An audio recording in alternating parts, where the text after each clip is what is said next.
and give the benefits of it to the world. It never stopped there. And they themselves invented ulum, things people did not know before. That is why even today in the Guinness Book of World Records, it is the Islamic country that says that had the first university in Morocco. And after that, in all fields, Muslims were excellent. They started things people never thought of that before. Ijazah, giving the permission to people to teach, and verification that this person has the ability. That Muslims started this. People before that they did not know. Somebody need to be certified teacher from someone who knew this knowledge. They started the most important thing, that was isnad, authentication of things. And they would not take anything without its being authenticated, verifying the sources of it. The people, other people, they would not be, they would not even authenticate the sources of the divine books. When it comes to them, anything about that, they would take it, they would spread it. If it is said it is written in Torah, they would believe it and they will give it to others. Somebody, a human being, writes something about Injil, they will take it as a divine word and spread it to the people. But Muslims, even in the matter of history, they were more careful in verification and authentication than the other books, being careful with the divine books. So it was our past, our history, that we invented the ulum, fields of knowledge, sciences. About Ibn Khaldun, people agreed, non-Muslims, that he was the father of historiography and some other ulum. Nobody touched that field before him, as he touched it with authenticated sources. They all the time kept trying, never give up. That is what we find. We know Imam Razi, we know his tafsir, we know him as a mufassir, we might know him as a muhaddis, we know him as a historian and as a mu'arrikh. But that was not it. You might be surprised, or somebody who doesn't know might be surprised to know that he wrote more than 200 books in different topics of science, about chemistry, about mathematics, and he wrote more than 100 books about medicine. That was from our ancestors, people who lived before us, like Ibn Sina, wrote Al-Qanun, and for centuries people were dependent on that. No person who is dealing with anything, he could say, with medicine, he could say that I did not read Al-Qanun. Then you are not a doctor, you are not a tabib, you are not a physician. You have no right if you did not read Ibn Sina's Al-Qanun. That was encyclopedia, that whatever in that time the disease existed, he tried to cover everything. People who put glasses, they know that it is because of Ibn al-Haytham who started that. Optics, he is the founder of that ilm and knowledge.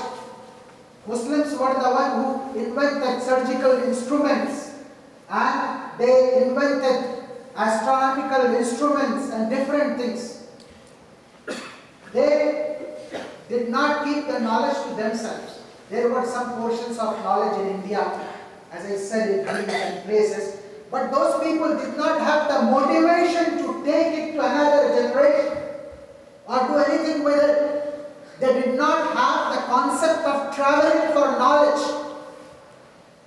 You want to learn? See if your neighbor knows. No, then go in the morning to a place where it is being taught, or get practical training from a tabib or from somebody and come back to your home in the night.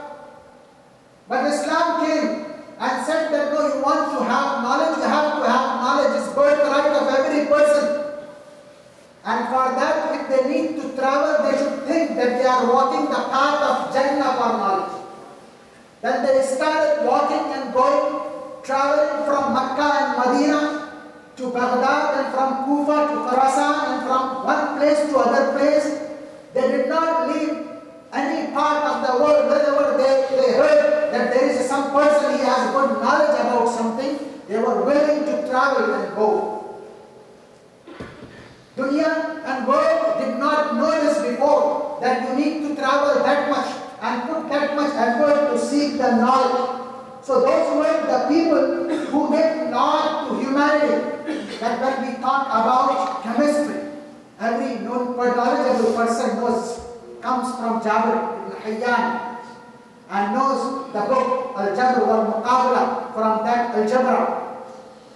And when is talk about mechanical instruments, Abu Al-Is Al-Jazari, he invented 50 things in mechanics more than 1,000 years ago. Among them were the valves and pistons and crankshaft. Every child who is using the combination lock in school, he should know that that's been invented 1,000 years ago by a Muslim, from one of our ancestors, when dunya could not think about those inventions. So that was our ancestors. They learned that much because Islam was motivating them, inspiring them, telling them to learn, be educated, excel in deen and dunya, excel in iman, and excel in knowledge. So they were learning and teaching. They were good learners, they were good teachers. And Prophet ﷺ said in the hadith, I said in the beginning, Al-hikmatu dallatul mu'min. If the knowledge is beneficial, you can become engineer, you can become doctor, you can become astronomer, you can have any kind of knowledge, whether it is chemistry or zoology or mathematics, through which you want to benefit. Then that is the hikmah, that is the wisdom, and that is your last property, that is your last thing. You should not hesitate to take it from whatever sources there is found. I said before that hikmah is your property, property of a believer. You know, if something you lost, imagine if you lost a watch. I lost a watch, no matter whether I find in that corner or in that corner or in the parking lot or in someone's house, that is mine. I have all the right to take it. Even if I find it on the hand of a Jew or a Christian or a Hindu, it is mine. I have the right to take it. Good ulum, whether engineering or science or medicine, that is our lost property. No one should stop us, and we would not be stopped. We will take it wherever that is found, whether it is from Waterloo University, or whether it is from Toronto University, or from Oxford, or Harvard, or wherever that is found. That is our property. Al-hikmatu dallatul mu'min. Muslims treated the knowledge and these degrees like that for 1,200 years.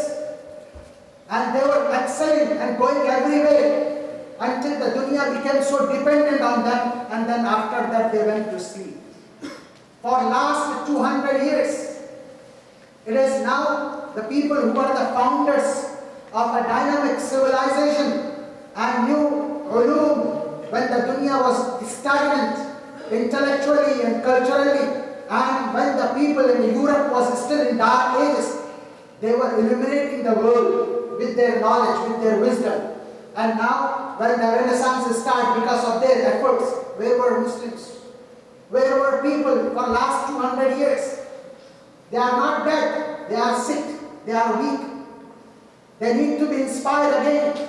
Their older people need to tell them that now your age, our ancestors, we are not the people who will all the time chant and sing about our ancestors, who they were.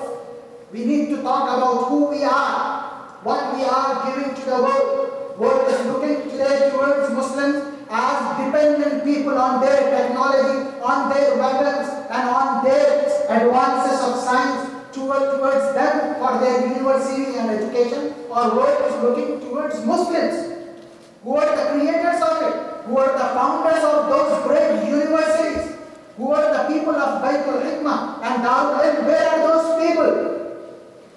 We need to inspire.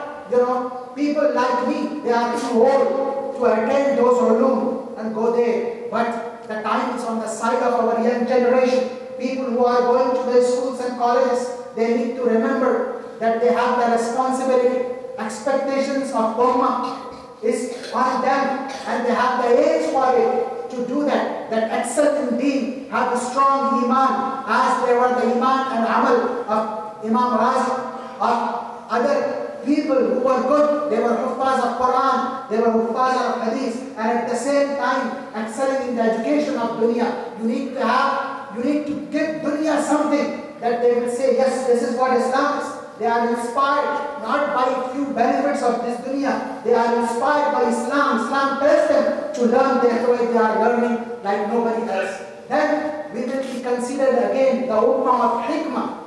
That means we are learning hikmah before the meaning of hikmah. Now Allah subhanahu wa ta'ala make this ummah again the ummah of hikmah. Wa sallallahu ta'ala ala Muhammad wa ala alihi wa sahbihi ajma'in.